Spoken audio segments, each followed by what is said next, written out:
বলেন, হাসরের ময়দানে আমার আদালতে দাঁড়াইয়া জবাব দেওয়ার ভয় যারা দুনিয়াতে গুনাহ থেকে নিজেকে বাঁচাবে, আমি আল্লাহ ওয়াদা করলাম তাদেরকে বিনা হিসাবে জান্নাত দান করব। আল্লাহর আদালতে দাঁড়ায়া হিসাব দেওয়ার ভয় কেন? বলে আল্লাহর আদালত বড় ভয়ঙ্কর আদালত হবে, যে আদালতের মধ্যে রহমতের নবী বলেন মানুষগুলো সব উলঙ্গ দাঁড়ায় যাবে, নারী আর পুরুষ সব উলঙ্গ দাঁড়াবে। আম্মা জান আয়েশা রাদিয়াল্লাহু তাআলা আনহা বলেন, ইয়া রাসূলুল্লাহ, হাসরের ময়দানে নারী পুরুষ যে উলঙ্গ দাঁড়াবে, একজনে আর একজনের দিকে তাকায় কি লজ্জা হবে না? রহমতের নবী বলেন, ও আয়েশা, হাসরের ময়দানে তো ভয়ঙ্কর হবে, একজন আর একজনের দিকে তাকাবারও হুঁশ কারো থাকবে না। আম্মা জান আয়েশা বলেন, আমি প্রায় সময় দেখি আমার হুজরায় বসে রহমতের নবী মাঝে মাঝে গুনগুন গুনগুন করে কান্না করেন। আমি আয়েশা বড় ভয় রহমতের নবী আমার কোন বেয়াদবির কারণে কষ্ট পেয়ে কাঁদেন নাকি। আমি মায়ার নবীকে জিজ্ঞাসা করতাম, হে রাসূল, আপনি কেন কাঁদেন আমার কোন ভুলের কারণে? বলে না। তো আপনি কেন কান্না করেন? রহমতের নবী বলেন, ও আয়েশা, তিনটা কথা আমার অন্তরে যখন আসে আমি তখন বেশি বেশি কান্না করি, ওই কান্না তখন আমি আর ধরে রাখতে পারি না। এক কান্না হলো আমার জীবনটা এক সময় বড় কষ্টের ছিল, দুনিয়াতে আসি আমি বাবা বলে ডাক দিতে পারি না। 6 বছরে আমি মা হারায়া, 8 বছরে আমার দাদাকেও হারায় ফেলেছি। আমার ওই সময় এতটা মুসিবত, আমার ওই সময় বিপদকালে আমার এক আপন ছিল খাদিজা রাদিয়াল্লাহু আনহা। আমি হেরা পাহাড়ে গিয়া আল্লাহর মোহাব্বতের ধ্যানে সময় কাটাইতাম। ওই খাদিজা আমার জন্য মাঝে মাঝে নাস্তা নিয়ে হাজির হয়ে যাইত। বেঈমান মুশরিকেরা আমাকে চলার পথে বারবার আক্রমণ আর কাটা দিত, চলতে না পারি। এতটা অত্যাচার, এক পর্যায়ে মুশরিক আমার দুশমনেরা একদিন আর দুদিন না 3 বছর পর্যন্ত আমাকে শিয়াবে আবু তালিবের মধ্যে গৃহবন্দী করে রাখছে। আমার 4 কন্যা সহ আমার খানাও নাই, পানিও নাই, বড় কষ্টের জীবন। 3টা বছর পর্যন্ত কোনো খানা নাই, পানি নাই। আমি রহমতের নবী গাছের পাতাগুলো ছিঁড়ে ছিঁড়ে চাবাইয়া চাবাইয়া ওই গাছের পাতাকে পেটের ক্ষুধা নিবারণ করেছি। ওই খাদিজা তখন বড় নিরাপদ, তারপরও আমার মহব্বতে ওই শিয়াবে আবু তালিবের মধ্যে আসিয়া তিনিও আমার কষ্ট ভাগাভাগি করে নিয়েছেন। ওই খাদিজা আমি দাওয়াতের কাজ করিয়া যত রাতে আসতাম, সালাম দেওয়া মাত্র দরজা খুলে যাইত। ও খাদিজা, যত রাত আমি আইসা সালাম দেই আপনি কি ঘুমান না? খাদিজা বলেন, ইয়া রাসূলুল্লাহ, আমি জানি আপনার মা নাই, আপনার বাবাও নাই। আমি খাদিজা 2 জন স্বামীর বিদায়ের পরে আপনার ঘরে আসছি। ওরে, আপনার মা যদি থাকতেন আপনাকে বাহিরে রেখে ঘুমাইতেন না। আপনার মায়ের আদর পান নাই, বাবার মোহাব্বত আপনি পান নাই। আমি খাদিজা এগুলো মনে করে আমি ঘুমাই না। রহমতের নবী এসে কখন আমার ঘরে এসে ডাক দিবেন। যদি নবী কষ্ট পেয়ে যায় আমি খাদিজার জিন্দেগি বরবাদ হয়ে যাবে।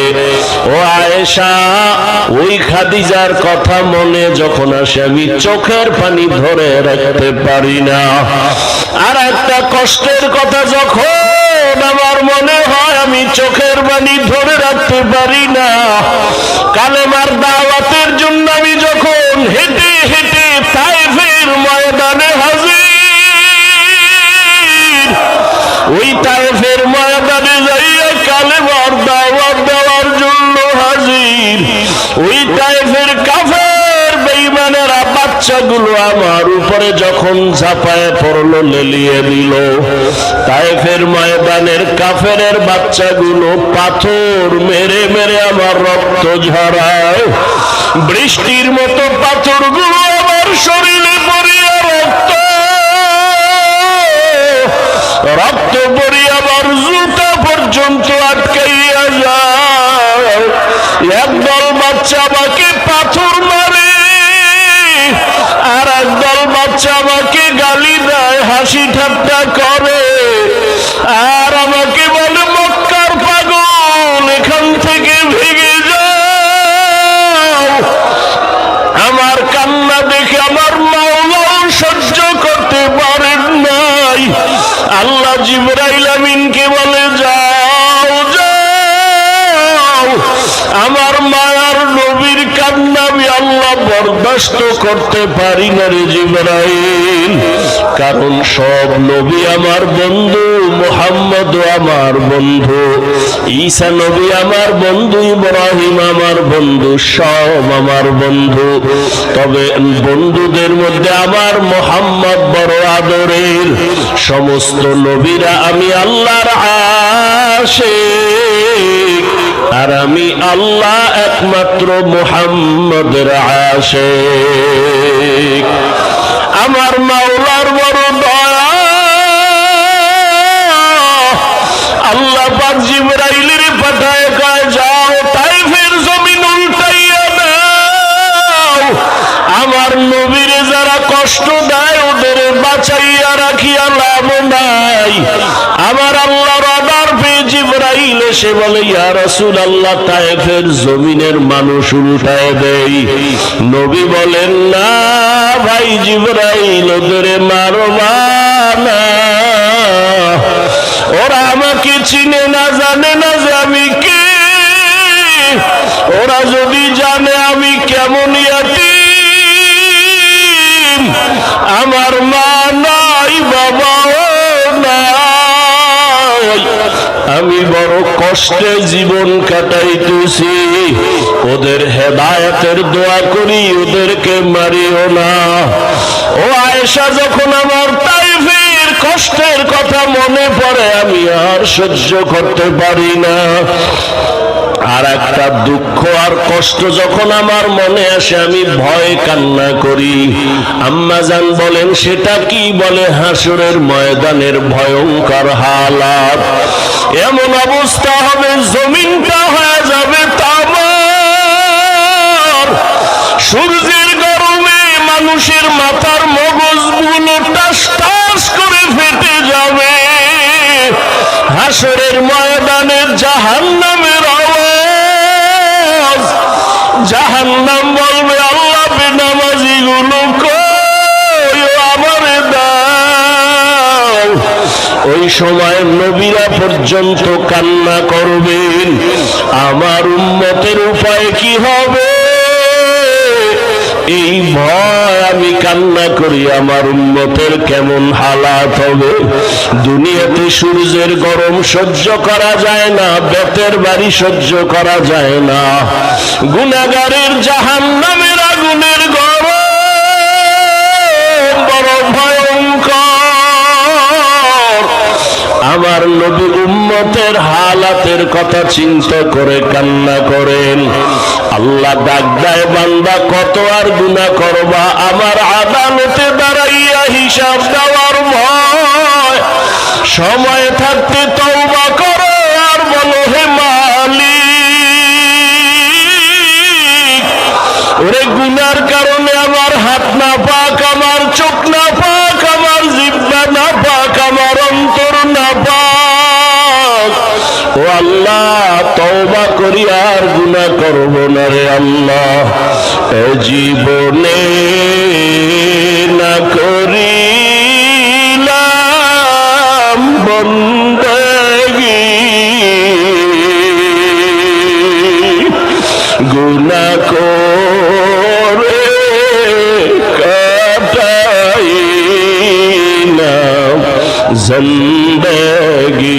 গুনাহ করে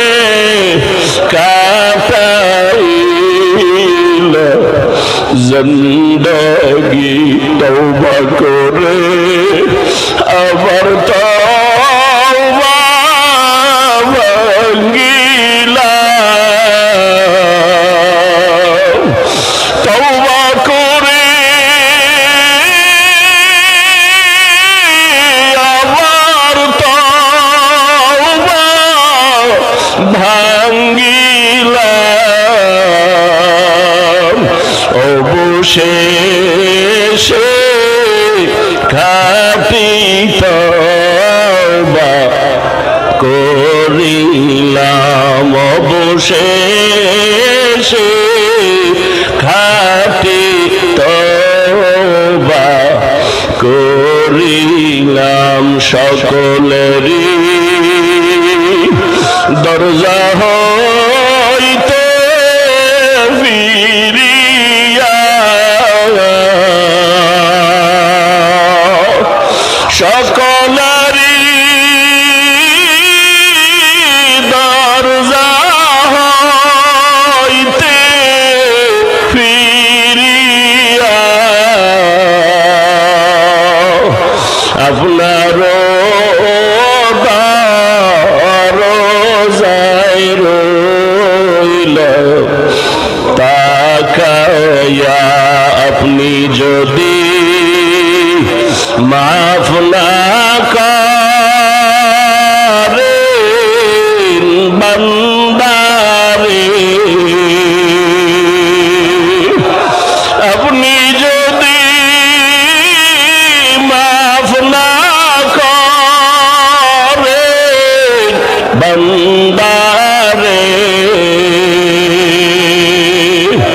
বলে না আপনার বান্দা যাবে কার দ্বারে মাশুকের তালাশে আসে দেওয়ানা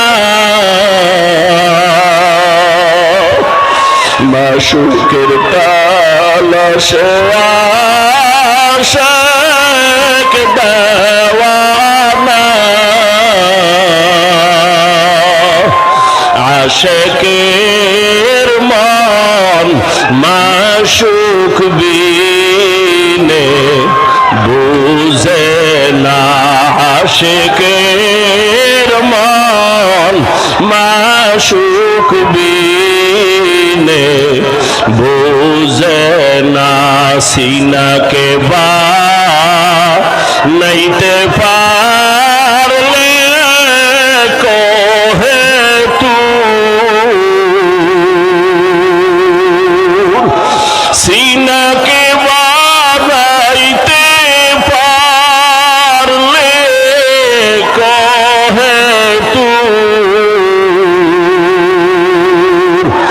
মাওলারা সে দেখবা শুধু নূরে নূর মাওলারা সে দেখবা শুধু নূরে নূর ওরে মাওলা মাশুকের পাওয়ার ঠিকানাই চরমনাই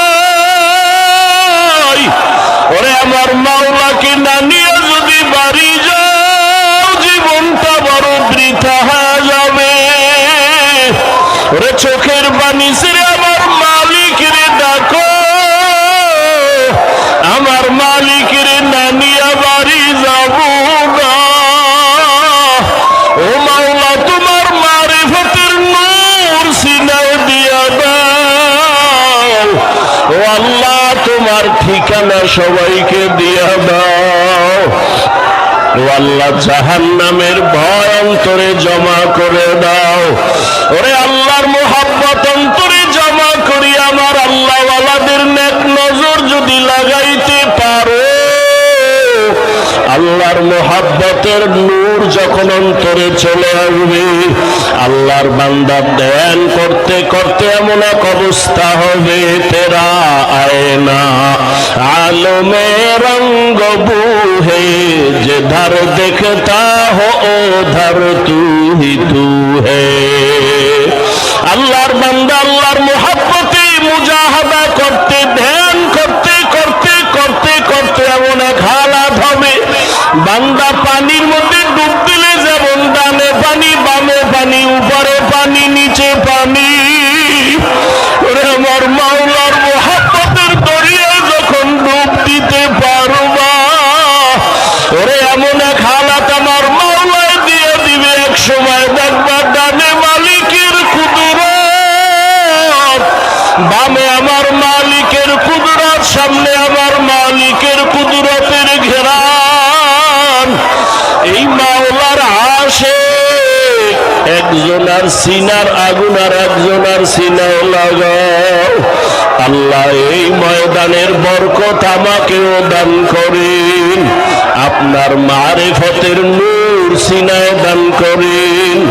আয় আল্লাহ তাআলা দুনিয়ার মোহাব্বত অন্তর থেকে দূর করিয়া, আখিরাতের ভয় অন্তরে জমা করিয়া, গুনাহমুক্ত হইয়া নবীর তরিকা মানিয়া চলার তৌফিক দান করেন। আপনার খাস ওলিদের বন্ধু হইয়া অন্তর পরিশুদ্ধ করার তৌফিক দান করেন, আমিন। সুবহানাল্লাহি ওয়া বিহামদিহি, সুবহানাকাল্লাহুম্মা ওয়া বিহামদিকা, আশহাদু আল্লা ইলাহা ইল্লা আনতা, আস্তাগফিরুকা ওয়া আতুবু ইলাইক।